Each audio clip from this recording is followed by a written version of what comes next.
I want to ask you a question, Jason. When you think about all of this, what's the mind play? Like, what's the role of the mind? When we're reading this, the Apostle Paul's talking about the mind. Do you feel like the mind plays a big role in this, or is it like ultimately it is the role? I think ultimately everything in addiction happens in your brain. So, in simple terms, two primary brain regions get affected by addiction. One is the prefrontal cortex, and the other is the midbrain. Now, the prefrontal cortex, if you guys have been here to see Dr. Caroline Leaf, she refers to it as your soul. What it's responsible for is your personality, your value system, your choice of right and wrong, making decisions, those sorts of things. So it's who you are. That's your prefrontal cortex. Now, your midbrain is responsible for one thing: survival. That's it. So it makes sure that you eat food and drink water. It makes sure that you procreate, and it makes sure that you fight or flee from a predator. Those are the only three things that it actually does. Addiction happens in the midbrain. So when you do anything that's good for your survival, what basically happens is you release a chemical called dopamine. It's a motivation chemical. It's the reason we get out of bed in the morning. It's the reason we get hangry if we don't eat for a while.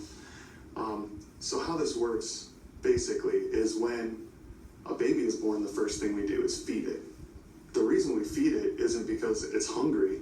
We feed it because feeding the baby releases dopamine, and then when the dopamine goes away, the baby starts to crave food. If the baby doesn't crave food, it won't eat and it won't live. So we absolutely have to make sure that babies are addicted to food when they're born. So one of the things that really happens in addiction, whether it's gambling, pornography, drugs, or alcohol, it doesn't matter. Your midbrain gets a flood of dopamine whenever you do one of those things. And over the course of time, when you repeatedly do it, it starts to begin to believe that you need it for survival. Now, this wouldn't be a big issue if it didn't do one other thing. Your midbrain shuts down your prefrontal cortex. It's supposed to do this. It's well designed to keep us alive. If you were being attacked by a bear in the woods and you sat there and weighed the options of whether or not you should kill the bear or run away, you would get killed. But your midbrain shuts down that choice part and just decides either fight or flee. That's it. It saves time and it saves your life.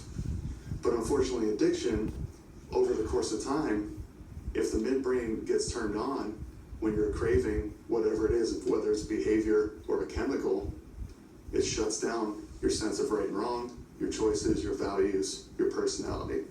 So that's why we see all this crazy behavior, typically in people who have addictions.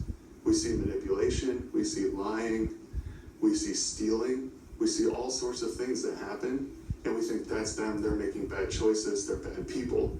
But the truth is, their brain thinks they're dying, and so it will do anything to help them survive. In order to find help, what you have to do, absolutely, without question, is seek God and seek other people for help. The amazing part about our God is that He gave us the ability to overcome this. What you have to do is build up your prefrontal cortex. So there are some simple ways you can do that, and these should sound pretty familiar to you. You can pray, you can meditate, you can worship, and you can build healthy relationships. Those four things are absolutely going to increase the ability of your prefrontal cortex to say no to your midbrain. And you have to practice them regularly. It has to be over a long period of time. Because it takes a long time for the brain to heal from addiction. It takes up to a year often for it to come back to normal. For people who aren't addicted, the easiest way to understand this process is if you were in the desert and you've been thirsty and hungry for like a week. Your organs eventually start to shut down. You're dying. And I come along and I offer you a glass of water.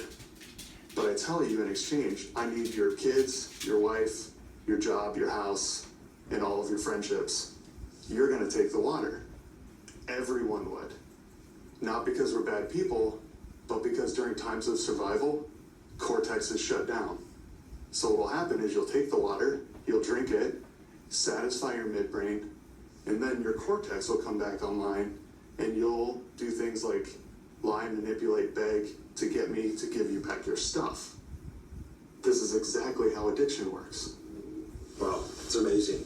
I don't know if that, for all of you, one of the things that I hear through this is how amazing God is.